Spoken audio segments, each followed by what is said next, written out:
इस सेशन में हम लोग देखेंगे कि एक स्ट्रॉन्ग एंटिटी सेट को कैसे टैबुलर फॉर्म में कन्वर्ट किया जाए। ओके, तो स्टेप्स देखते हैं। पहले कहता है create a table with same name as of entity set, means जो स्ट्रॉन्ग एंटिटी सेट का जो नाम है वही टेबल का नाम होगा। ओके, अब चूंकि टेबल है तो टेबल में कॉलम्स भी होंगी। ओके, तो कहता है the table will have columns as follows. Okay, अगर उस एंटिटी सेट में, स्ट्रॉन्ग एंटिटी सेट में सिंपल या सिंगल वैल्यूड एट्रीब्यूट्स हैं तो जितने सिंपल और सिंगल वैल्यूड एट्रीब्यूट्स हैं उन सबके लिए रिस्पेक्टिव कॉलम्स बनेंगे। उन कॉलम का नाम क्या रहेगा? जो एट्रीब्यूट का नाम है वही सिंपल और सिंगल वैल्यूड एट्रीब्यूट का जो नाम है वही कॉलम का नाम होगा। ओके, सेकेंड पॉइंट, अगर सपोज करो कंपोजिट एट्रीब्यूट है तो फिर क्या होगा? There will be a column for each sub part of composite attribute. Okay, जो कंपोजिट एट्रीब्यूट के सब पार्ट हैं उनके लिए कॉलम नेम रहेगा, लेकिन जो वो कंपोजिट एट्रीब्यूट है उसके लिए फिर कोई कॉलम की नीड नहीं है। ओके, अगर डिराइव्ड एट्रीब्यूट एसोसिएटेड है स्ट्रॉन्ग एंटिटी सेट के साथ, कहता है no column needs to be assigned, मतलब इसके लिए कोई कॉलम क्रिएट करने की नीड नहीं है। क्यों नहीं है? क्योंकि जो स्टोर्ड एट्रीब्यूट होगा उसके रेफरेंस में ये अपनी वैल्यू ऑटोमेटिक कंप्यूट करवा सकता है जब भी कोई क्वेरी होगी। Okay, and therefore no need to assign a column name or column for derived attribute. Okay, the last one is multi-valued attribute. बहुत इंपॉर्टेंट है ये। अगर स्ट्रॉन्ग एंटिटी सेट के साथ मल्टी वैल्यूड एट्रीब्यूट है, एक या एक से ज्यादा, ओके, तो क्या होगा? For each multi valued attribute there will be a separate table. अब की बार कॉलम नहीं लगेगा, सेपरेट टेबल बनेगी, और उस टेबल में क्या क्या होगा? जो मल्टी वैल्यूड एट्रीब्यूट में जो मींस एट्रीब्यूट है और जो स्ट्रॉन्ग एंटिटी सेट की प्राइमरी की है, ये मिल करके एक टेबल बनाएंगे। Okay, each multi valued attribute will be represented by separate table and columns will be primary key of entity set plus multi valued attribute. Okay, और एक important बात है कि जैसे मल्टी वैल्यूड एट्रीब्यूट क्या है? एक से ज्यादा वैल्यू एक ही रो में एक्सेप्ट कर सकता है। ओके, तो कहता है उस केस में जब आप टेबुलर फॉर्म में कन्वर्ट कर रहे हैं तो each value of multi valued attribute in separate row, एक रो में एक से ज्यादा वैल्यू उस मल्टी वैल्यूड एट्रीब्यूट के रिस्पेक्टिव नहीं हो। ओके, अब इसका देखते हैं example. Let we have a strong entity set student. Okay, जिसके साथ जो एट्रीब्यूट्स हैं student roll number, name, telephone number, date of birth, age, address, और चूंकि एड्रेस कंपोजिट एट्रीब्यूट है तो उसको ईआर डायग्राम में रिप्रेजेंट करने का ये तरीका है कि उसके सब पार्ट भी मेंशन किए जाते हैं। ओके, तो एड्रेस जैसे उसमें सब पार्ट में क्या होगा? एड्रेस में हाउस नंबर, स्ट्रीट, सिटी और पिन। ओके, तो अब हम क्या करते हैं? इसको टेबुलर फॉर्म में कन्वर्ट करते हैं। पहला पॉइंट क्या था? एक टेबल बनेगी जिसका नाम क्या होगा? जो एंटिटी सेट का नाम है, मतलब इस टेबल का नाम होगा स्टूडेंट। ओके, ये था पहला पॉइंट। इसके बाद इसमें क्या सिंपल और सिंगल वैल्यूड एट्रीब्यूट क्या है? तो अगर मैं कहूं तो सिंपल और सिंगल वैल्यूड एट्रीब्यूट है। एक तो ये student roll number, student roll number भी क्या है? प्राइमरी की है इस स्ट्रॉन्ग एंटिटी सेट की। तो स्टूडेंट रोल नंबर क्या है? सिंपल और मींस सिंगल वैल्यूड। जो नेम है, नेम को भी हम क्या एज्यूम कर रहे हैं कि सिंपल है और सिंगल वैल्यूड है।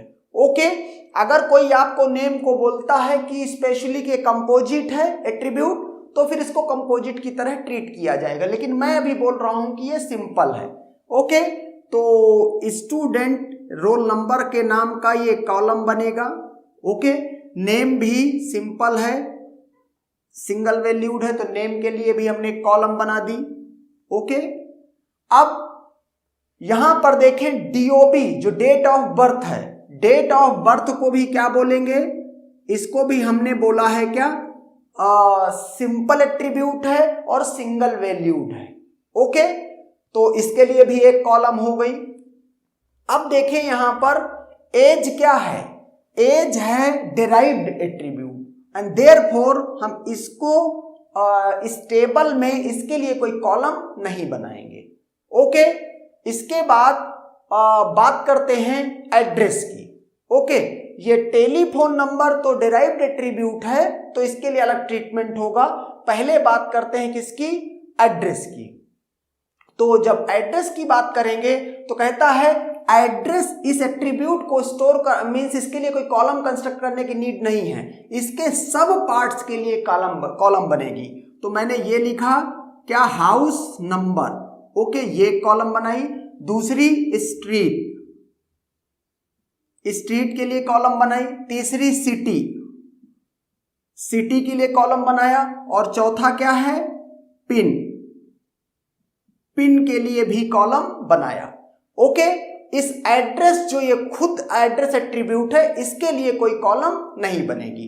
तो इस तरीके से आपने देखा कि इस ER डायग्राम को, जो कि स्ट्रॉन्ग एंटिटी सेट है, उसको कैसे हमने टेबुलर फॉर्म में कन्वर्ट कर दिया। ओके, अब बात आती है कि एक ही एट्रीब्यूट बचा हुआ है, ये मल्टी वैल्यूड एट्रीब्यूट। ओके, अब मल्टी वैल्यूड एट्रीब्यूट के लिए क्या करते हैं, एक सेपरेट टेबल बनेगी। कैसे, जिसमें जो स्ट्रॉन्ग एंटिटी सेट है स्टूडेंट, उसकी प्राइमरी की होगी। तो ये मैंने क्या किया, स्टूडेंट रोल नंबर। ओके, ये एक कॉलम बना दी। और जो मल्टी वैल्यूड एट्रीब्यूट है that is telephone number.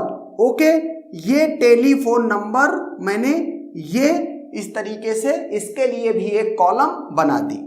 Okay, अब जैसे कि आपको पता है कि ER डायग्राम में रेफरेंशियल इंटीग्रिटी कंस्ट्रेंट नहीं होती है, लेकिन जब इसको टेबुलर फॉर्म में कन्वर्ट किया जाएगा तो फिर नीड पड़ेगी रेफरेंशियल इंटीग्रिटी कंस्ट्रेंट की। क्यों?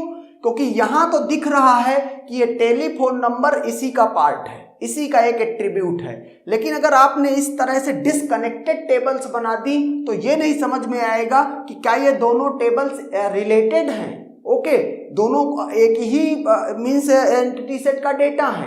तो उस केस में हमको नीड पड़ती है किस चीज की, रेफरेंशियल इंटीग्रिटी कंस्ट्रेंट की।